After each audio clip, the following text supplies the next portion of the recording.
Vamos lá. Quando, pois, soube que Lázaro estava doente, ainda se demorou 2 dias no lugar onde estava. Nós estamos vivendo tempos que parece que esse espaço ocupado pela pandemia fez com que nós vivêssemos algumas zonas de conforto. Como a gente lidar com esses extremos de não sermos totalmente passivos, acomodados, mas também não entrarmos numa rota de sermos, como eu disse, multitarefas. Nós vivemos nesse tempo muitas angústias, não é verdade? Todos aqui eu acho que passaram por algum momento de angústia nesse tempo, angústia, temores, desafios. Mas é um tempo também que nós tivemos que aprender a lutar contra distrações. Distrações na quebra dessa nossa rotina. Ontem o apóstolo René estava falando à noite que a gente teve que se adequar ao mundo digital e algumas pessoas na nossa igreja, inclusive lá, não voltaram ainda para o templo porque ficou mais cômodo estar no online.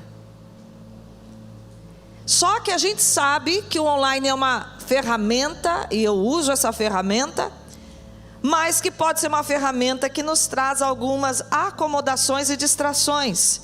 Você ouvir um culto online, se você não tiver realmente uma disposição de sentar num lugar aonde você vai prestar um culto, você aproveita que está em casa para fazer outras coisas junto. Estou falando mentira? Não. Então nós tivemos que aprender a viver nesse tempo de um jeito diferente, onde parece que a prudência se tornou uma competidora com o desenvolvimento das nossas disposições de devoção. Até que ponto é prudência ou até que ponto é comodismo? Até que ponto é prudência ou até que ponto é acomodação? Esse texto de Marta e Maria vai nos trazer grandes revelações que eu sei que vocês já conhecem. Na verdade, princípio não tem nada de novo. Por isso ele é princípio, porque ele é absoluto. Mas nós precisamos rever algumas coisas na nossa mente. E eu que sou da década, né, do dinossauro ainda, estou preocupada com essa geração.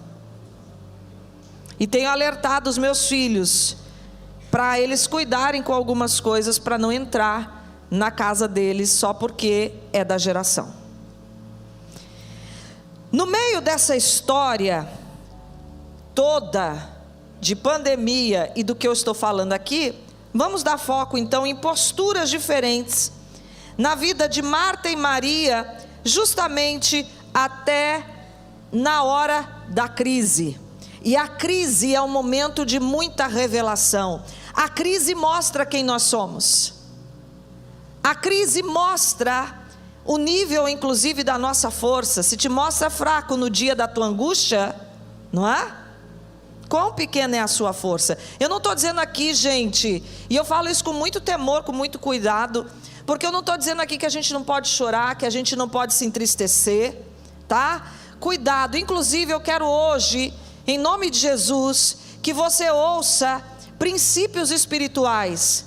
Uma das coisas que tem me preocupado muito, inclusive como psicóloga, é que nós estamos vivendo uma geração que tudo é emocional e nós estamos partindo para buscas de soluções meramente emocionais.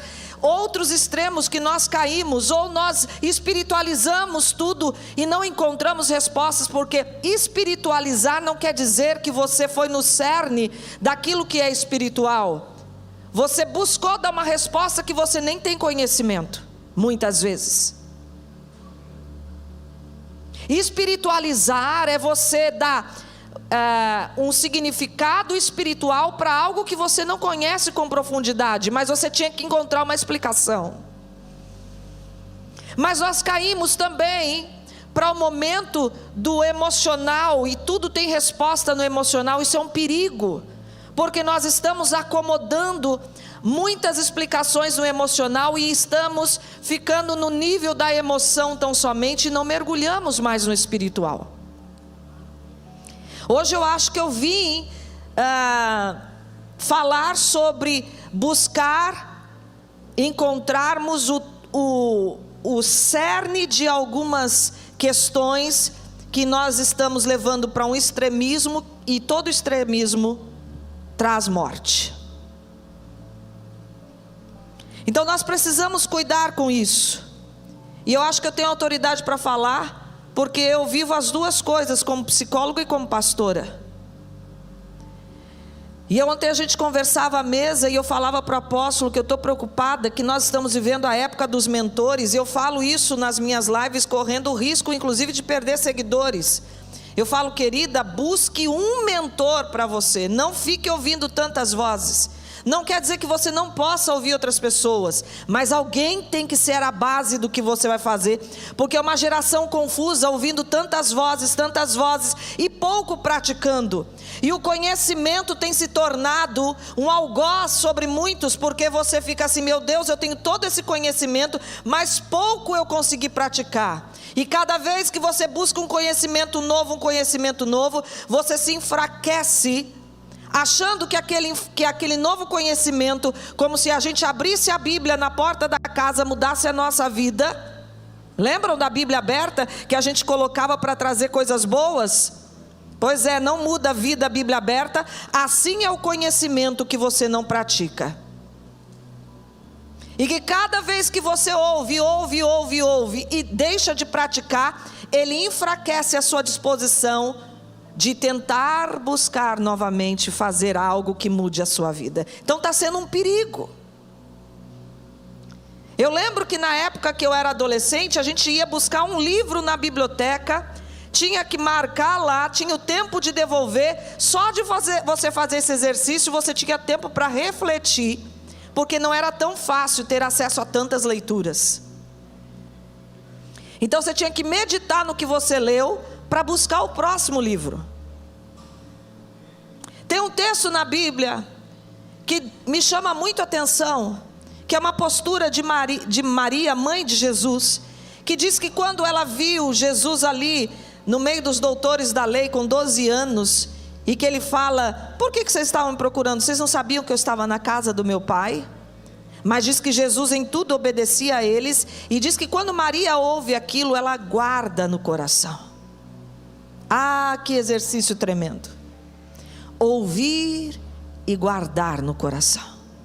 Isso é meditar, isso é dar tempo para gestar ideias. Nós queremos falar, nós queremos seguidores, nós queremos tanto, não tem nada de errado nisso, mas se isso for a razão do seu viver, você vai sucumbir. Estão entendendo? Estou falando verdades? Está fazendo sentido? Está pesado, né? Eu vou tentar melhorar, tá bom? Mas eu acho que hoje eu preciso falar isso. Lázaro é irmão de Marta e Maria. Elas são conhecidas justamente por ter tido posturas diferentes diante de Jesus. E essas posturas vão ser reveladas ali no momento da dor, quando elas estão diante do enfrentamento de Lázaro. Por isso eu li aquele texto que Jesus demorou 2 dias ainda até chegar naquele momento que Lázaro estava doente e morreu. Eu preciso ler esse texto rapidamente com vocês. Vamos conhecer um pouco essas mulheres. Lá em Lucas 10, 38 a 42. Diz assim: Jesus e seus discípulos continuaram seu caminho até chegarem a certa vila, onde foram recebidos por uma mulher chamada Marta. Diga, Marta. Quem recebeu a Jesus foi Marta. Presta atenção. Marta tinha uma irmã chamada Maria. Mas Maria se sentou aos pés de Jesus para ouvir o que ele dizia, enquanto Marta estava ocupada com o serviço da casa. Marta então chegou perto de Jesus e lhe disse: o Senhor não se importa que a minha irmã me deixe trabalhando sozinha? Diga-lhe para vir me ajudar. O Senhor lhe respondeu: Marta, Marta, você se preocupa e se incomoda com muitas coisas, Somente uma coisa é necessária. Diga uma coisa. Eu digo isso porque Maria escolheu a melhor parte para si mesma, e isso não lhe será tirado. Marta recebeu Jesus em casa. Amém? Todos nós recebemos Jesus na nossa casa. Amém? Você já teve um encontro com Jesus? Quem já teve um encontro com Jesus? Diga aleluia. Amém? Todos nós, em nossa casa, em nosso coração, recebemos a Jesus. E nós queremos agradar esse convidado ilustre, e na verdade queremos que ele se torne morador da nossa casa, não é verdade? E foi isso que ele veio fazer, morar, habitar em nós. E começamos o evangelho muitas vezes até com posturas radicais, querendo agradar esse convidado. Marta sempre está servindo as pessoas em casa, não é verdade? Todos os textos, os poucos textos que fala de Marta, você vê Marta servindo. Que bom! Eu admiro quem são pessoas assim que sabem receber em casa. A apóstola Débora ali, eu falo para ela que ela é uma grande anfitriã, né? Tem gente que tem dom mesmo de hospitalidade. O Sul é hospitaleiro, é verdade. O pessoal precisa vir para o Sul para tirar essa ideia de que o sulista é frio. Eu sempre fui bem recebida no Sul do Brasil. Não é verdade. E amo o Sul do Brasil. Acho que não é à toa que Deus me mandou para cá, né? E eu não largo de jeito nenhum. Só se Deus, né, tiver outra coisa, nós queremos servir. Então Marta está sempre servindo, ela é hospitaleira, isso é realmente louvável. E Jesus não recrimina. Eu quero que hoje você leia o texto como ele está escrito. Ela recebeu, ponto. Jesus não recrimina Marta em momento nenhum do texto. A gente às vezes atribui muitos significados para o texto e ele quer dizer uma coisa, que é o que está escrito. Amém? Segunda coisa que a gente vê nesse texto, que tem uma decisão de fazer e uma decisão de ouvir. Por que Tiago vai dizer, todo homem seja pronto para ouvir, tardio para falar e tardio para se irar? Porque quando a gente ouve, e esse ouvir está em guardar no coração, não é um escutar, assim, eu escutei. Que é uma das coisas que nós estamos perdendo com as distrações do celular. Até em conversas em casa, a pessoa está falando, tô ouvindo, não está. Você está escutando. E isso faz toda a diferença. E já alguns né? Eu senti um demônio aí agora, assim, querendo se manifestar. É verdade. Nós estamos perdendo coisas preciosas no relacionamento porque nós não ouvimos mais. O apóstolo René teve com um grande homem de Deus esses dias e ele falou, era um senhor já, e ele disse assim: se o senhor fosse dar um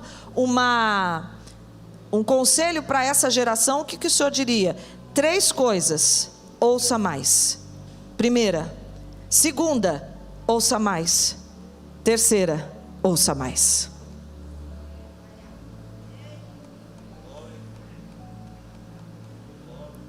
Precisamos ouvir. Marta tomou a decisão de fazer os serviços.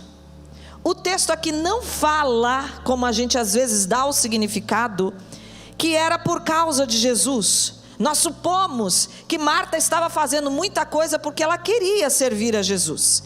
E às vezes a gente fala, você quer servir na igreja, isso e aquilo. O texto está falando que Marta estava ocupada nos afazeres da casa. Ponto. Ouviu isso? Vocês ouviram isso? Amém? Temos a tendência a pensar que esse é o certo a fazer.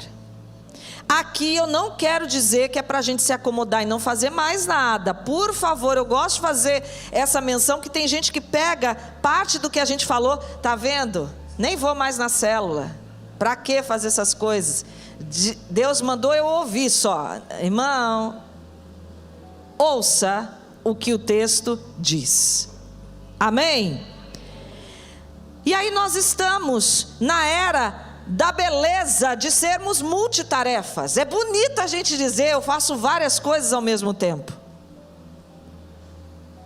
E eu tenho aprendido que isso tem me roubado na conexão com Deus. E com facilidades na era digital, nós conseguimos, como eu disse, até prestar um culto online, fazendo várias coisas ao mesmo tempo. Converso coisas importantes para servir ao Senhor, afinal tudo que eu faço é para a glória de Deus. Mas estamos com a nossa atenção dividida. Estão entendendo? Atribuímos a essa postura de Marta ao quanto ela serve Jesus. Mas o texto fala, e eu quero repetir, de uma decisão de se dedicar aos seus afazeres. Jesus não chama a atenção de Marta.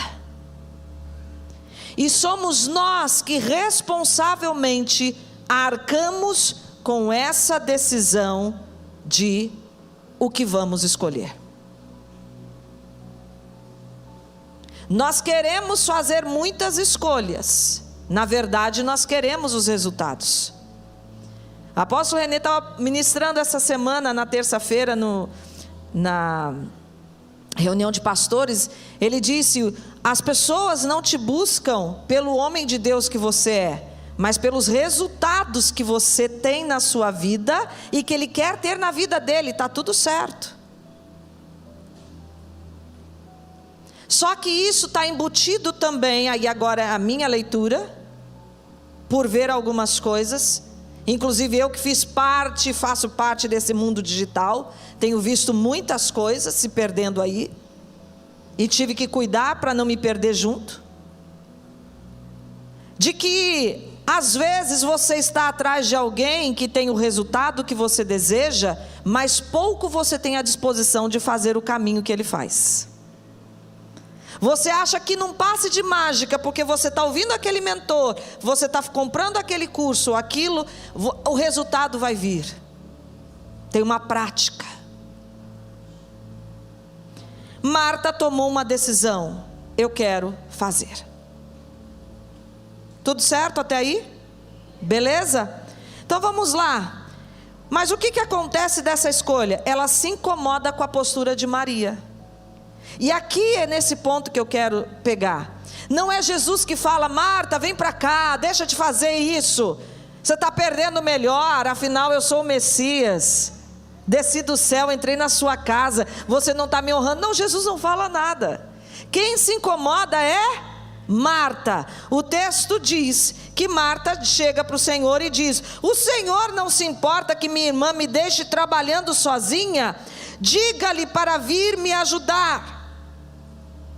O multitarefas, ele se gaba de conseguir muitas coisas, mas muitas vezes ele percebe que fazer muito não traz os resultados que ele quer. Esse livro, a única coisa, vai falar sobre isso.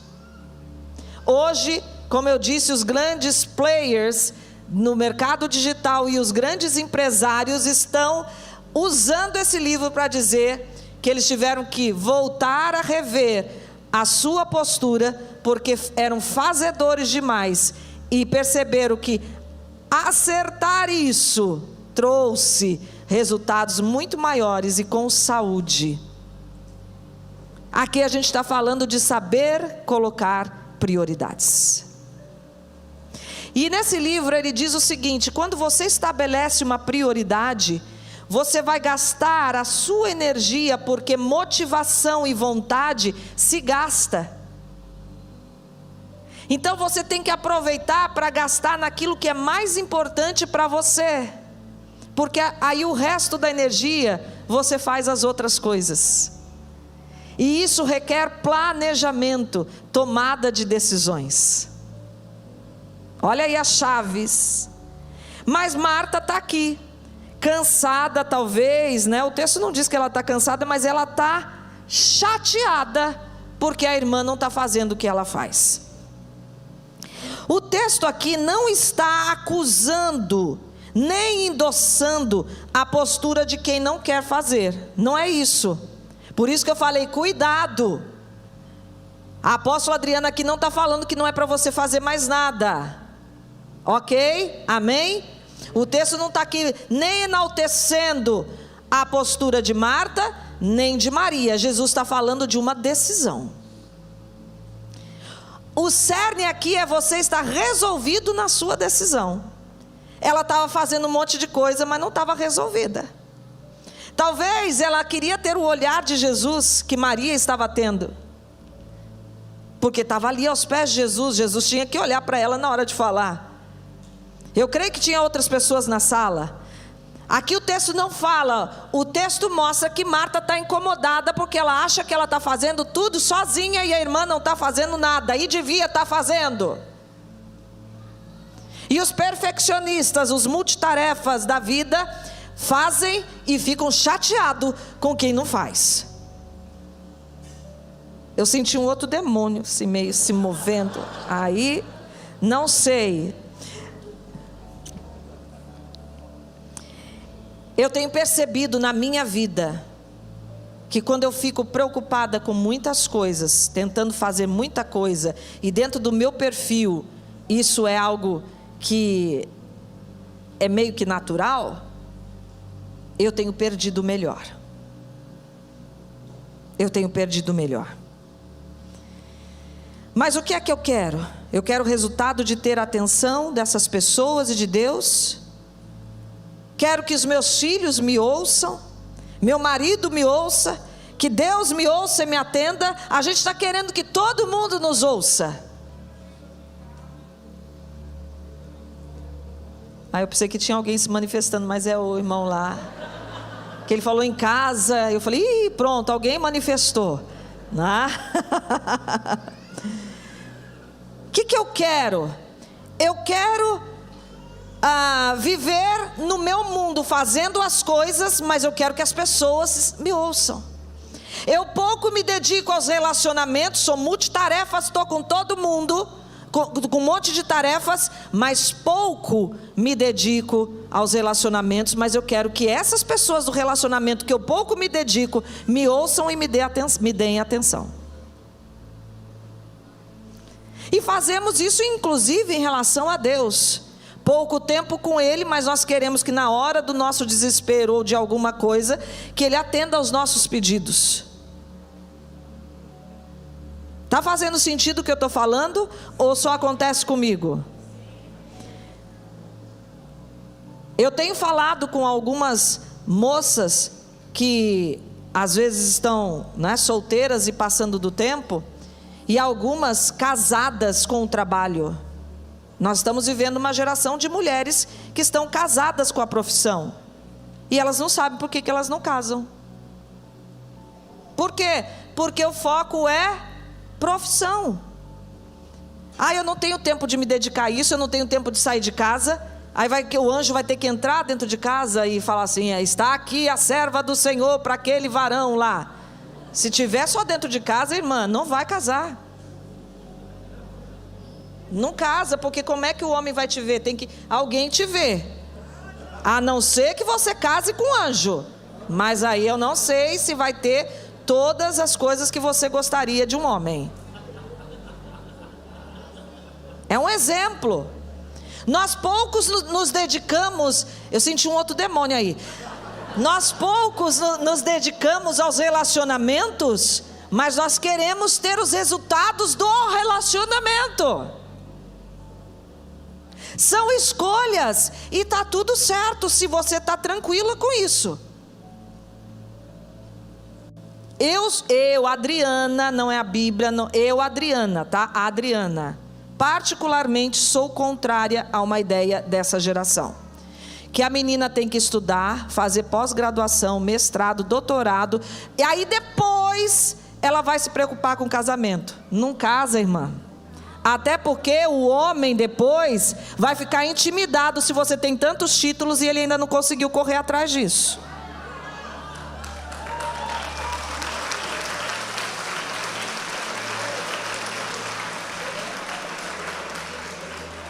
Irmã, casa e depois juntos vão construir a vida. Vão conquistar juntos. Porque a idade de casar não quer dizer que em outra idade você não pode casar, mas vai ficando mais difícil, a concorrência aumenta. E os homens, a disposição diminui, porque um homem mais velho quer uma moça. Agora uma mulher mais velha não vai. Tem casos, tem homens maduros, que com menos idade, que casam com mulheres mais velhas, e eles estão nivelados em muitas coisas. Eu não estou falando aqui por favor, não ouçam essa fala rígida, para que alguns aqui já não fiquem com raiva de mim também, Mas assim, gente, a idade de casar é 20 anos para cima, até os 30 ali. Depois fica mais difícil. E mulher com muito título, às vezes fica mais difícil ainda. Corre atrás, junto depois de casado. Tudo tem um tempo formoso e perfeito para acontecer na vida. E a gente está vendo que está mais difícil casar. Então não dê mais dificuldades para isso. Se dedique ao relacionamento na época dos relacionamentos. A época do relacionamento, que a gente está apaixonado ainda pela vida, é essa fase dos 20 anos. Eu fiz uma pós-graduação agora, com 52 anos. E estou muito bem, graças a Deus. Eu não estou falando, aqui são escolhas particularizadas. Ok? O que eu quero mostrar aqui, você está resolvida? Você está resolvido? Se tiver, está tudo bem. Mas o que eu tenho visto, por que eu falo das mulheres? Porque eu acompanho mais as mulheres. Muita mulher querendo casar, insatisfeita, com um monte de título na gaveta, bem sucedida nos seus negócios, mas não consegue achar um homem. O que é que você decidiu associar a sua alma? É aquilo que você vai ter.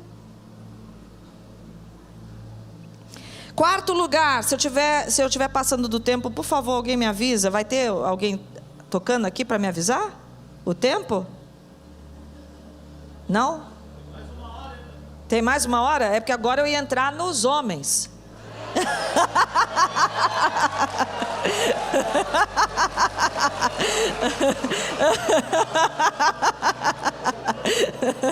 Aí o irmão, 5 minutos então, Brincadeira. Acabou, Alguém já falou, acabou. Eu até me perdi aqui. Então Jesus mostra aqui que Maria fez uma decisão, mas Jesus só vai mostrar que a decisão de Maria foi a melhor. Primeiro, porque cumpre um princípio, e segundo, porque Maria está resolvida. Maria não está assim, ai meu Deus, eu estou aqui, mas a minha irmã está lá trabalhando, será que eu sou preguiçosa? Meu Deus do céu, Jesus, tira esse espírito, esse encosto de preguiça da minha vida. Não, ela está ouvindo. Ela está ouvindo. Você não vê Maria inquieta. E a gente vai ver o efeito dessas escolhas agora, em outros 2 textos, que falam dessas mesmas pessoas. Os outros únicos 2 textos que falam dessas pessoas: Marta, Maria e agora o irmão Lázaro. Amém? Essa postura dela vai ter um efeito, tanto de Marta como de Maria, ali na frente. Nessa situação em que Lázaro está doente, que mandam um aviso para Jesus de que ele está doente, que eles estão esperando Jesus chegar, Jesus fala, nós vamos ali, ainda fica mais 2 dias, até chegar lá. E quando ele chega, Lázaro está morto há 4 dias. Certo? Amém? Eu quero mostrar aqui a diferença das posturas iniciais de Marta e Maria. Uma escolheu ouvir e a outra escolheu fazer. Ok? Quando Marta ouviu dizer que Jesus estava chegando, foi ao seu encontro, mas Maria ficou em casa sentada. Tem uma chave aí. Marta disse a Jesus: Senhor, se tivesse estado aqui, meu irmão não teria morrido. Jesus disse a ela: o seu irmão se levantará e viverá outra vez. Marta respondeu: eu sei que ele se levantará e viverá outra vez na ressurreição no último dia. Maria é de novo aquela que espera ouvir a Jesus, mas Marta vai ao encontro e começa a ter um diálogo, quase que parece uma chamada de atenção. Senhor, se o Senhor tivesse vindo logo, meu irmão não teria morrido, e o Senhor não apareceu, chegou atrasado, agora já são quase 4 dias que ele está morto. Jesus fala de uma verdade que ele vai fazer e operar um milagre ali. Seu irmão vai viver, Marta.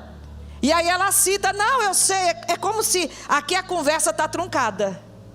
Jesus está falando de um milagre que ele vai operar, e é como se Marta estivesse repetindo um versículo que ela conhece. Isso é espiritualizar. Entenderam a diferença? Jesus está falando de algo que ele tem poder para operar, e ela está falando de algo que ela já ouviu dizer.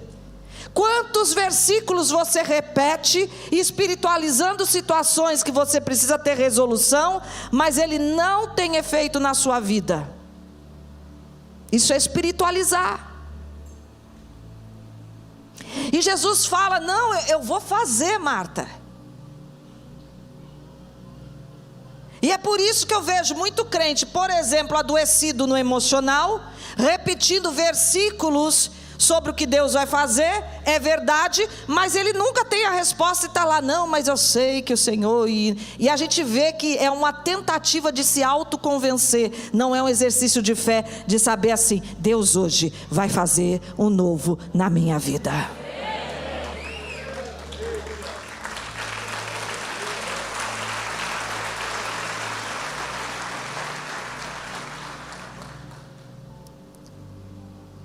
Aí é melhor buscar o médico.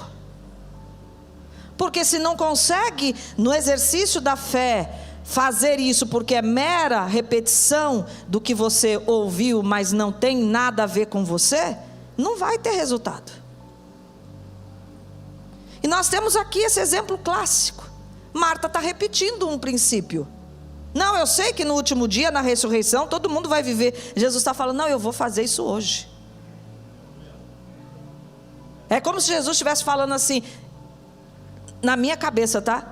Pois é, aquele dia lá você não sentou para ouvir, né? Está fazendo falta agora.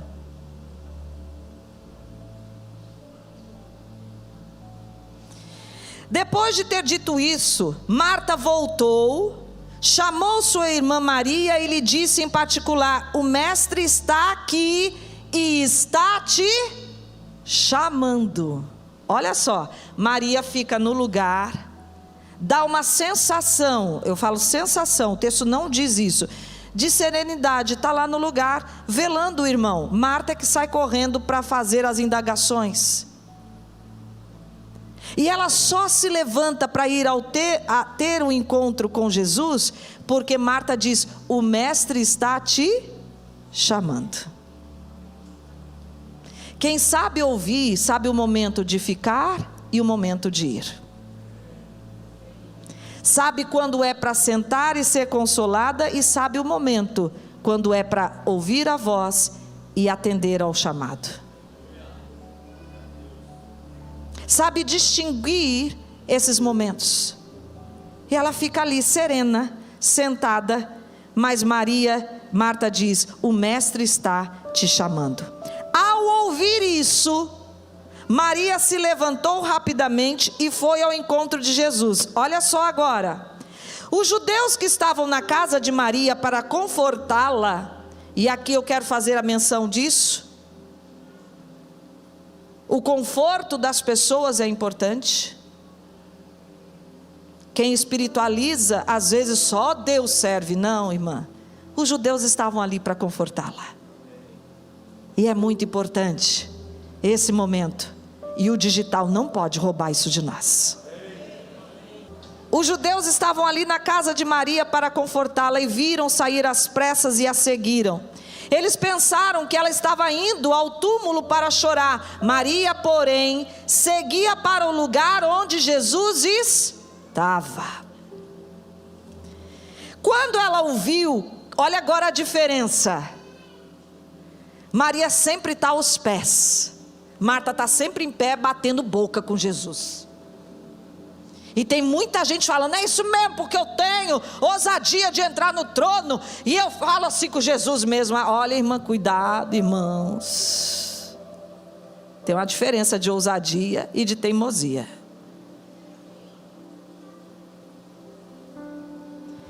Mas quem vai dar esse sentimento e essa convicção para nós é as escolhas que eu faço diante dele.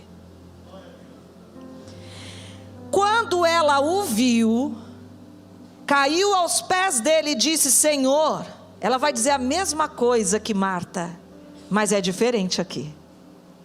Senhor, se estivesse estado aqui, o meu irmão não teria morrido. Ela se humilha, ela não bate de frente. Quando Jesus viu que Maria estava chorando, e os judeus que tinham vindo atrás dela, não fala em nenhum momento aqui do choro de Marta. Quando Jesus viu que Maria estava chorando e os judeus que vinham atrás dela também choravam, sentiu grande tristeza no coração e ficou muito perturbado. Todas as vezes que Jesus fica perturbado no seu interior, um milagre está sendo gerado. E a gente vê que por causa desse momento, o choro de Maria, aos pés de Jesus, o milagre nasce e o seu irmão é ressurreto. Mas eu preciso terminar dizendo de um terceiro momento depois aqui da ressurreição de Lázaro. 6 dias antes da Páscoa, está em João 12, 1-8, Jesus vai para Betânia, onde Lázaro morava. Lázaro era o homem que Jesus tinha ressuscitado. Ali lhe fizeram um jantar. Marta servia a comida. Lázaro era um dos que estavam com ele à mesa.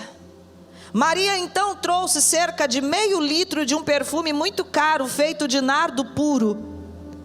Ela o derramou nos pés de Jesus e depois o enxugou com seus cabelos. O aroma de perfume se espalhou por toda a casa. Judas Iscariotes, um dos 12 discípulos de Jesus, e que mais tarde iria traí-lo, disse, esse perfume valia umas 300 moedas de prata.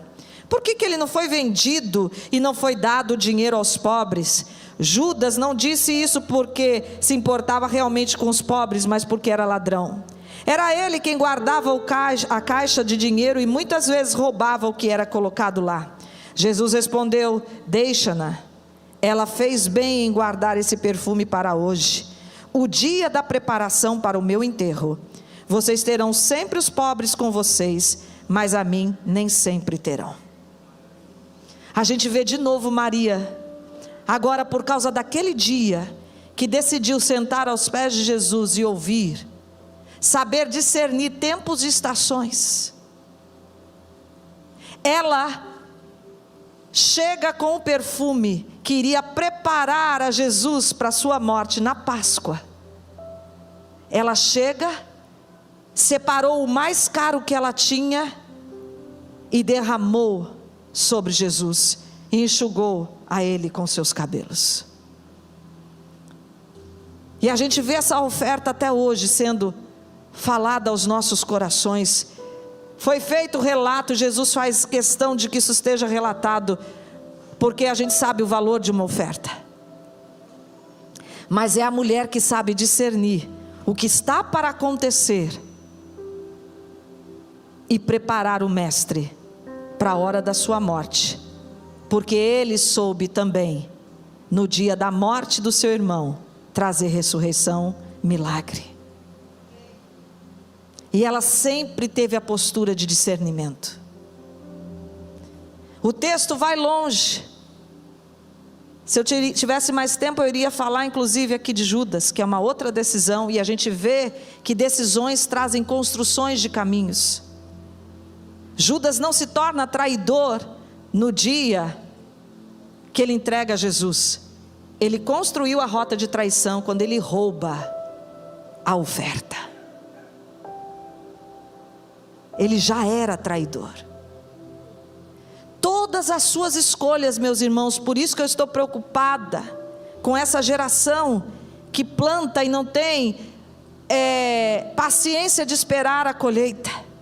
Vai lá e arranca já com uma nova postura, ou deixa aquela semente morrer porque nem rega mais aquela, porque já está preocupado em plantar outra. Decisões e escolhas são trajetórias que você está construindo. Maria constrói uma trajetória de alguém que ouve, que sabe o momento de ir e vir, e que sabe discernir épocas e estações, e derramar o melhor diante de Deus. A gente precisa resgatar isso. Você quer o novo de Deus na sua vida? Você ouviu isso hoje? Ou você só escutou?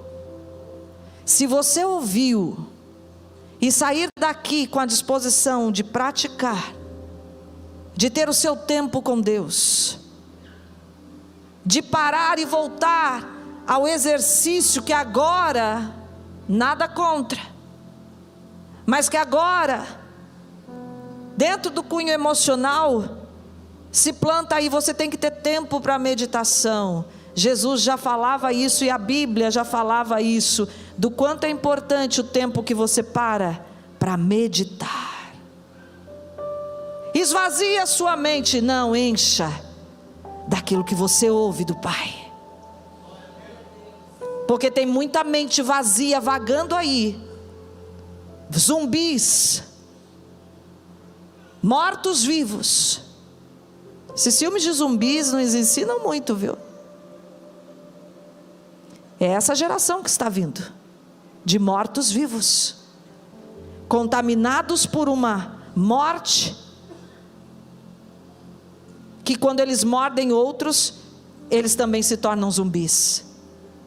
É isso que a mídia, inflamada pelo inferno, está fazendo, uma geração de zumbis, que acha que pensa, mas na verdade só repete padrões mentirosos, que não tem fundamentos, como Judas vai dizer lá na sua carta, são como nuvens sem chuva.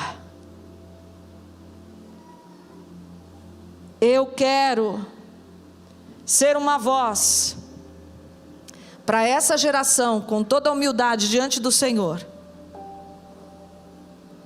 um Elias que converte corações, porque nós estamos precisando passar por novas conversões, para não nos tornarmos zumbis. E eu queria que hoje você tomasse a decisão de qual é o tempo de qualidade que você vai debruçar sobre a palavra, e ela vai se revelar nova de novo para você. Coisas que você já leu vão soar ao seu ouvido com novidade, com vida. Não é a letra que mata, mas é o Espírito que vivifica. Vai ser revelado no momento da meditação, e você será uma casa construída sobre a rocha, que no tempo da tempestade, no tempo dos ventos fortes, permanece inabalável. Uma geração com fundamentos firmes, não levado por qualquer vento de doutrina. Cuidado, irmãos, cuidado com as vozes que você tem ouvido, de gente que está inclusive dizendo que a Bíblia precisa ser atualizada, e muitos estão indo atrás de vozes assim, porque querem ter o conforto de manter posturas que quebram o princípio para fazer aquilo que apraz ao seu coração. E a Bíblia diz que nos últimos dias muitos procurariam mestres que falassem aquilo que agradasse ao seu coração. Nós estamos vivendo esse tempo, e eu queria que a igreja do Senhor Jesus não fizesse parte dessa profecia que nos leva para o inferno, porque muitos estão apostatando da fé, abandonando aquilo que é a prioridade em prol de seus próprios desejos egoístas, buscando o isolamento, como Salomão diz, que insurge-se contra a verdadeira sabedoria, porque querem ser satisfeitos na sua alma. E esse é o perigo do discurso emocional, que diz que a sua alma sempre tem que estar bem. Pois eu quero dizer para você que muitas vezes no evangelho você vai sofrer situações que vão abalar a sua alma, mas você tem um Deus fiel que continua no trono e que Ele está cuidando de você, e isso vai passar e você vai contar. Você vai contar uma história de superação, uma história, como diz o nosso apóstolo René, que vai te dar um currículo de profeta. Você vai ser perseguido, irmão. E nós estamos vivendo tempos que a gente já está vendo a igreja do Senhor Jesus sendo perseguida, e estão querendo tirar a nossa voz. Toda a trajetória que você faz hoje aqui é para que você ali na frente não negue a sua fé. Então, como Tiago diz, se alegre pelas muitas tribulações que você tem, porque é isso que forja o caráter fiel para não negar ao Senhor no último dia. Quanta coisa!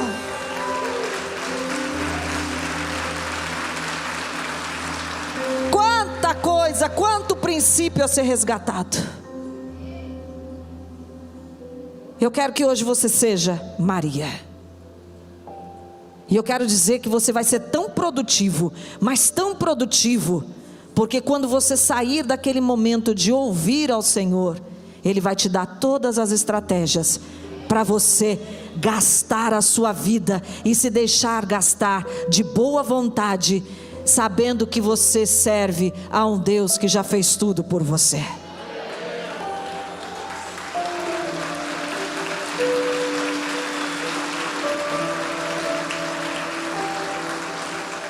Se coloque em pé.